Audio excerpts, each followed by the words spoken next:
me, I am not in my office, as you guys might be able to tell. I am actually at the Rejuvenating Fertility Center, and because I was here this morning to see a client. Let me just get me all set up here. So I'm in, if you guys know the clinic, Jessica, I'm in her office. She is the head nurse. She kind of runs the show here. And yeah, I came in. So those of you that are brand new to me, hi, how are you? I'm Amy Ralph of amyralph.com, and I get to come to you live every single week. Usually at noon. I was about 15 minutes late today, and I apologize. I was doing some self-care, taking care of myself, something very important to me, prioritizing me, and not always putting everyone ahead of me. And I knew I was running late, but in my head, I said to myself, what's more important right now? Is taking care of something that was important to me, or rushing to, not be late? And, it's like this judgment battle. So we're going to get into this bit of this conversation today, but what I wanted to first share was today we're going to talk about what I think is one of the most overlooked steps in the fertility rejuvenation process. And I've been helping women conceive for almost 2 decades, and I think I've learned a thing or two. Diet, of course, is important. Supplements, of course, are important. Having the right doctors and the right support, so incredibly important. Detoxing, bath and beauty routines, ridiculously important. But what are you doing to take care of you? Are you, as I talk about in my book, Yes, You Can Get Pregnant, which is and has been for many years on the top 10 to top 20 best-selling books in all of fertility on Amazon, and my more recent book, The Egg Quality Diet, which seems to just be hanging out in the top 10 on all of Amazon in bestsellers. So thank you to all of you who have supported me in purchasing those books and leaving reviews. It's incredible how many women we are reaching. But what I talk about in Yes, You Can Get Pregnant is this piece of there's a lot to do. Fertility sucks. Fertility challenges suck. Fertility doesn't suck, sorry. Being challenged in the fertility department sucks. Not having a baby when you want to absolutely sucks. Feeling like you're broken, feeling like a failure, worried about timing, constantly worrying about, am I doing enough? Am I doing it right? Is my partner doing enough? Is he or she doing it right? Are we ready? Are we not ready? Why am I being punished? Is this bad karma? Is this something I did bad in a past life? Or because I had a termination when I was younger? All the things. It's overwhelming. This process is overwhelming. I have seen it as a clinician. I have gone through it myself. I understand how the mind can play tricks on us, and then how also doing all the things feels like a lot of fucking work, and it starts to become resentful. I have to take all these supplements. I have to eat a certain way. To read Amy's latest book. Now I'm tuning into these lives. I'm listening to all these podcasts. I'm reading all these books. I'm doing all these things. It's a full-time job to optimize fertility, and I know because I put a lot of pressure on you guys. I give you lots of things to do in this process, and so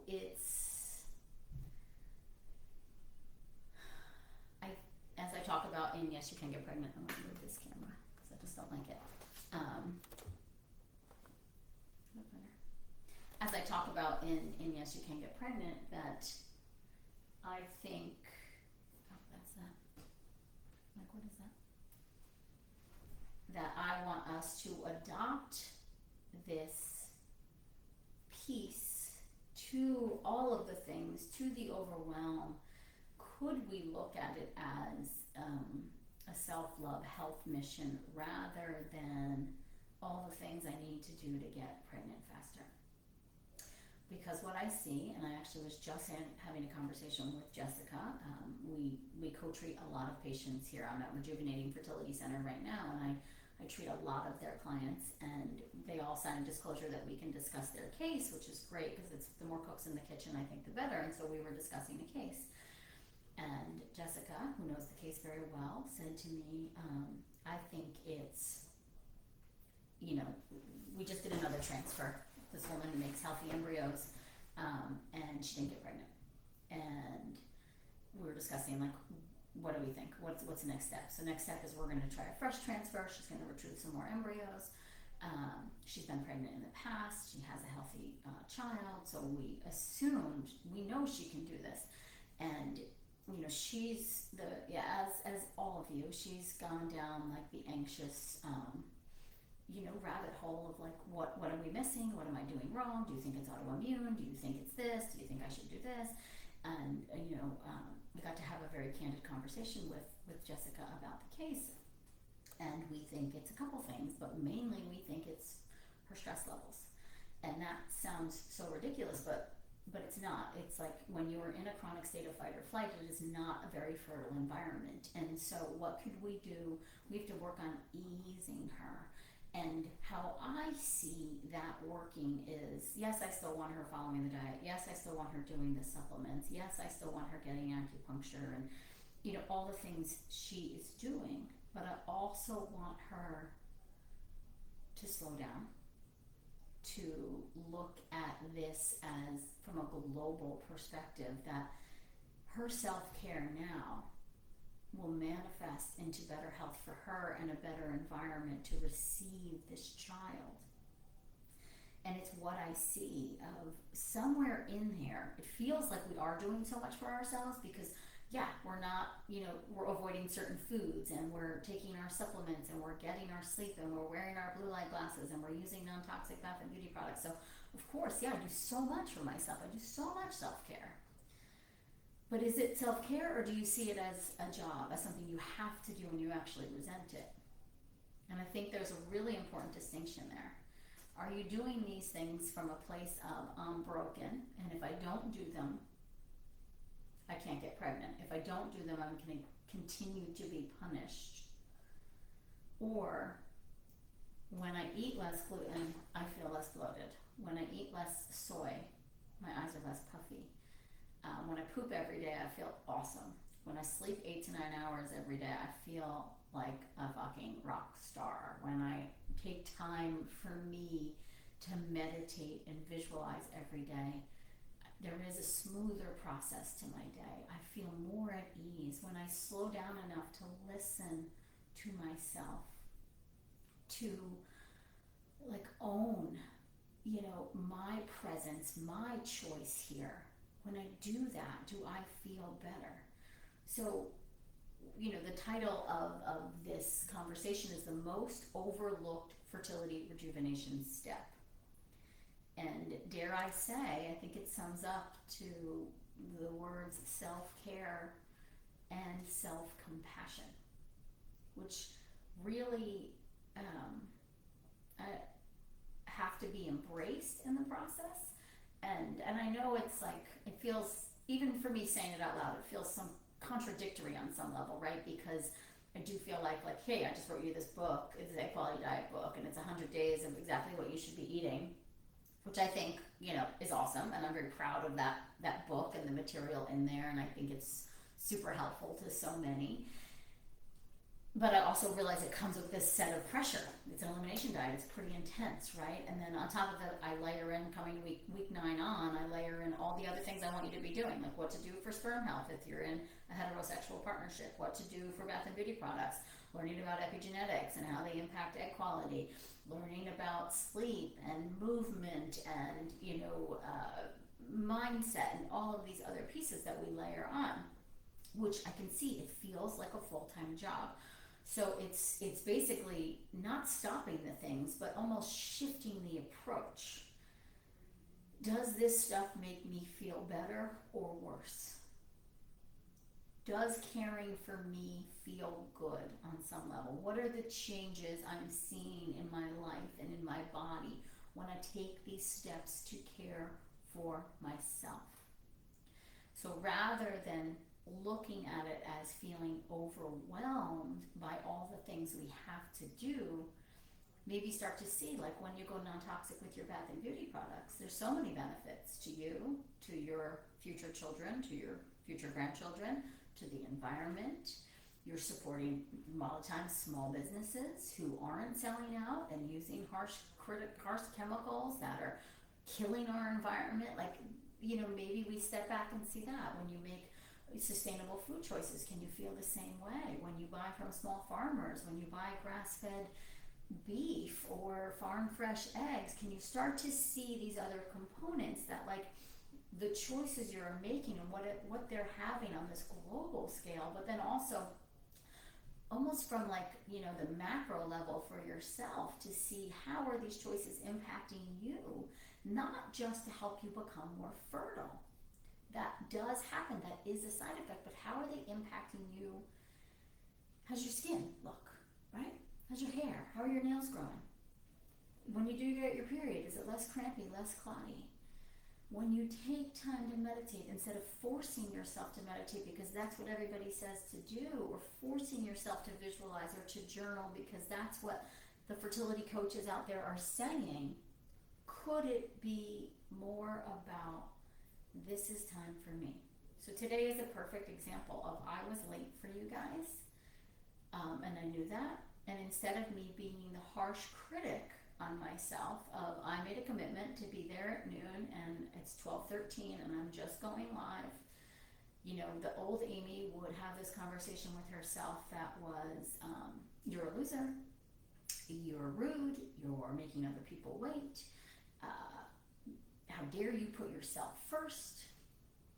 This Amy, however, I love myself, and I get to come to you guys for free every single week and share valuable information with you and connect with you and build this community.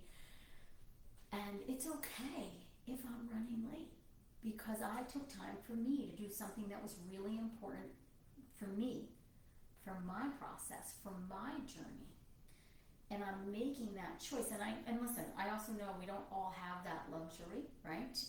This was a luxurious moment. Like, if I have to pick up my child from school, I don't necessarily have those 13 minutes to be late. If I, and making plans, or, things to do at home. Like, I too have a full-time job. I have 3 businesses that I run. I have a family that I'm very actively involved in.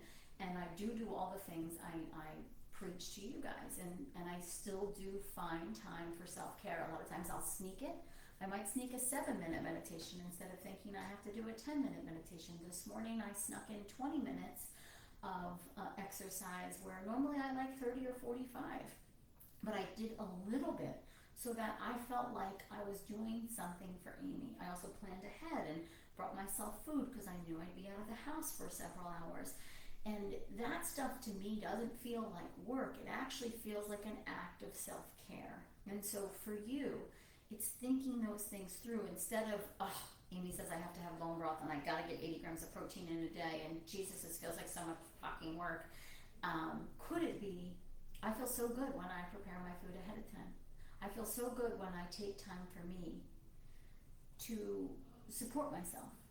I feel really good when I make these choices. And listen, even if it's 5 minutes of meditation, that's better than none. How about tuning into the energy that we're bringing to our meetings, our food, our lunches, our breakfasts, our dinners, our relationships, our interactions. I think a huge piece of the self-care,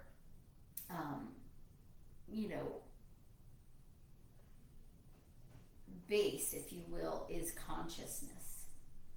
If we can slow down and be conscious, why? What is the why behind doing things? Your why might have started as, my friend followed this diet and she got pregnant, I'm going to do the exact same thing. And then now you're in, 2 years later, you're still not fucking pregnant. This is annoying. Now I hate everything, right? I'm mad and I just want to binge on a bagel and have 3 glasses of wine and screw everybody, right? So now you're basically in this space of resentment, and then you're rebelling. You've lost your consciousness there. You're numbing out. You're choosing coping mechanisms to make you feel better because you're upset. So becoming conscious of that. Why am I rebelling? Why am I sabotaging? Why am I being hard on myself, critical of myself? Why do I feel like I have to be perfect to get pregnant when other women are not perfect and they get pregnant? And perfect, I mean that loosely in whatever term you've decided your definition of perfect is, and that's different for everybody. But what if we tuned back into the why behind this, the consciousness? And it is, as I always say, fertility is an extension of health. Health is mental, it's emotional, it's physical, it's nutritional. The basis of health is self-care, self-nourishment, self-compassion. What is your why? What is your reason for being here? Why do you follow me? Why do you read my books? Why do you read my blog? Why do you consume my information, my content? Are you waiting for me to dispel the magic secret to pregnancy? Or is it you feel soothed and you feel understood, you feel heard, you feel supported, and then even more, why are you continuing with the diet and the supplements? What things have you seen shift? What about meditation? What about tuning in or doing inner child meditations, listening to the conversation you have in the privacy of your own mind? That is self-care. Listening to the conversation you have in the privacy of your own mind is self-care. What is motivating you? What is driving you? What is your why?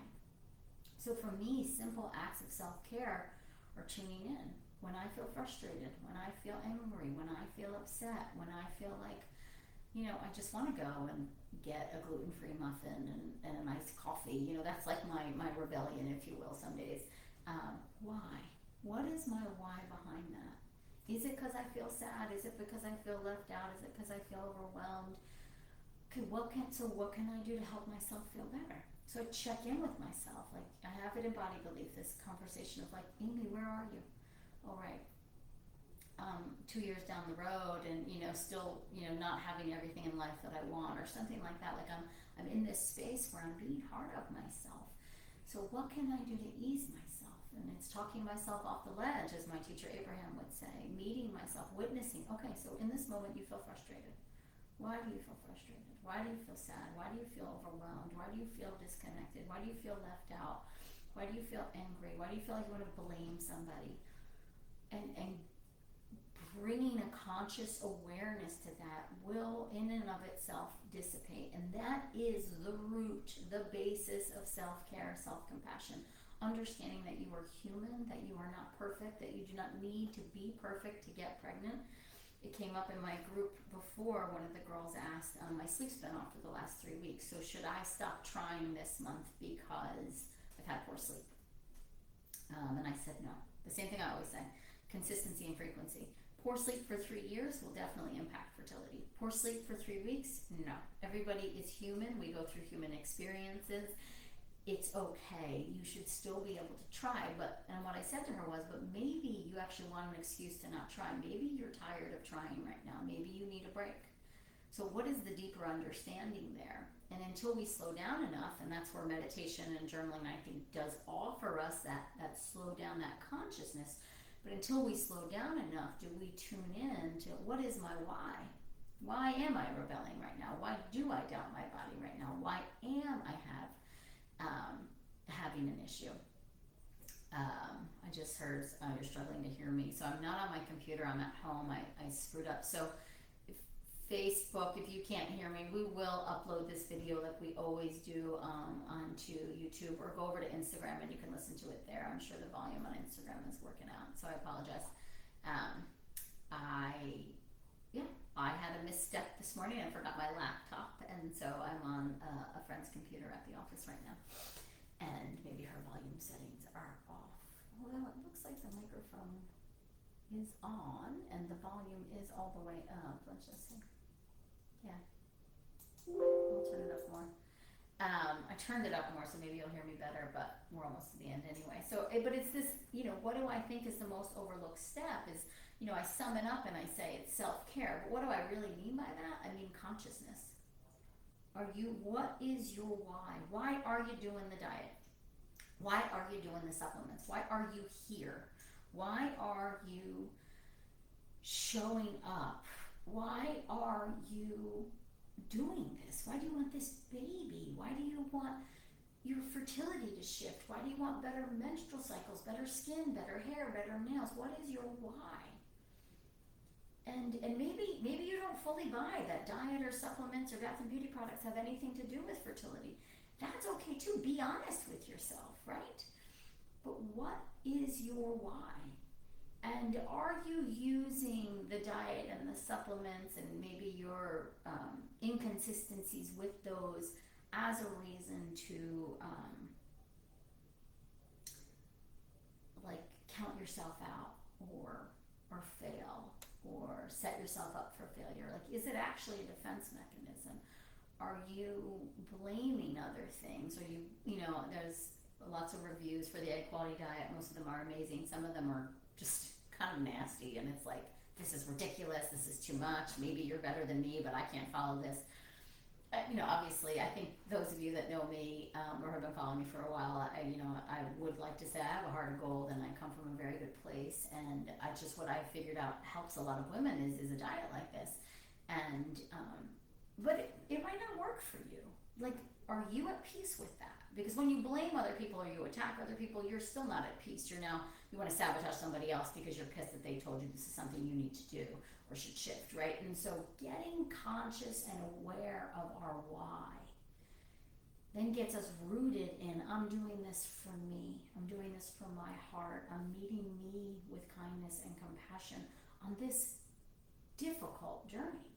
This is not easy. It's not like there's a secret, group somewhere that has all the answers and you've been left out. Your body is having challenges, and your job is to bring your body back to homeostasis so that it feels safe enough to get and stay pregnant. That's what this is about. So for a lot of women, homeostasis is dietary shifts, it is lifestyle shifts, it is meditation, it is sleeping more. That is what brings the body back to homeostasis. But a body can't come back to homeostasis if you're constantly battling it, if you're constantly doubting it, if you're constantly berating it, if you're constantly second guessing it, if you're at odds with yourself. So that's where the consciousness comes in. Why am I doing this? Am I following the diet? At the end of the day, I hate Amy Raup, and I'm annoyed that she told me not to eat this way, and then I go and rebel? Or do I feel better? Am I learning more about my body? Am I looking at this as a discovery process rather than something that I have to do? So with all that, something I have to do is leave and relieve my babysitter. So the way my day has gone is here. And so I'm going to leave you with that. And Instagram, I see there's lots of comments on here. My team and I will come through and answer those later. But I want you to just start to come back home. How am I supporting me? How am I nourishing me? That is a huge piece. And what do I believe in my heart of hearts that I need to do to succeed on this journey? Versus what everybody else has told you. What does my heart say when I clear away all the gunk? That is self-care, guys. That is compassion. And that's what most women are missing on this journey. I'm going to leave you with that. I'm going to send you all lots of love. Also want to remind you, my team and I are on vacation until September 6th. We will be back online September 7th. All of us will be pretty much off of email. So just keep that in mind. Anything urgent comes up, Sam, my assistant, will be checking emails every couple of days inconsistently. So we're taking a break for our acts of self-care. And it was a big step for me last night. I had a question from one of my associates come in. She was like kind of a rush job. She wanted me to go through somebody's notes and their Dutch analysis, and I was like, normally I would have compromised my downtime and said yes, and instead I said no. September 6th is around the corner. I'm off. I'm not going to go sign on and look at her case right now, and I'm not going to review her Dutch, and I'm not going to listen to that 30-minute recording because I'm on vacation. I'm on vacation. I'm taking care of me. I'm taking care of my family. I'm putting myself first. And I'm in touch with that, and I don't feel guilty about it. That is key too. The guilt serves no one. Guilt is a shitty, useless emotion. It serves no one. So tune in. How am I nourishing and supporting me? Okay? I love you guys. Have a great day. Ciao for now.